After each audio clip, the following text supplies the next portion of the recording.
Well, বাংলাদেশের সবচাইতে বেশি মানুষ কাজ করে আরএমজি সেক্টরে, অ্যান্ড আমার সবচাইতে বেশি স্টুডেন্টও আসে এই আরএমজি সেক্টর থেকে।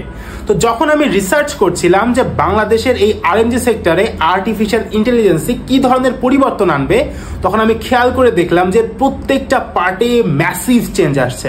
ফর এক্সাম্পল, যারা অলরেডি ফ্যাশন ডিজাইনিং এ কাজ করছেন, আপনারা জানেন যে কত বড় একটা পরিবর্তন আসছে, কত নতুন নতুন টুলস এসেছে আপনাদের কাজকে সহজ করতে। যারা প্রোডাকশনে কাজ করছেন, রোবোটিক্স আপনাদের কাজকে একদম সম্পূর্ণরূপে পরিবর্তন করে ফেলবে। প্রোডাকশন 10x 100x হয়ে যাবে, ইভেন তার চেয়েও বেশি হয়ে যেতে পারে। এর সাথে সাথে যারা আই হিসাবে কাজ করছেন, ম্যানেজমেন্টে কাজ করছেন, কোয়ালিটি কন্ট্রোলে কাজ করছেন, অথবা ল্যাবে কাজ করছেন, প্রত্যেক জায়গাতেই নতুন নতুন সফটওয়্যার আসবে, তার সাথে সাথে আসবে নতুন নতুন মেশিনারিজ, যেগুলো ব্যবহার করে আপনারা আপনাদের কাজকে অনেক অ্যাপ্রোপ্রিয়েট করতে পারবেন, তার সাথে দ্রুতও করতে পারবেন। এবং বড় বড় কোম্পানিগুলো এই মেশিনসগুলো খুব দ্রুত আনবে।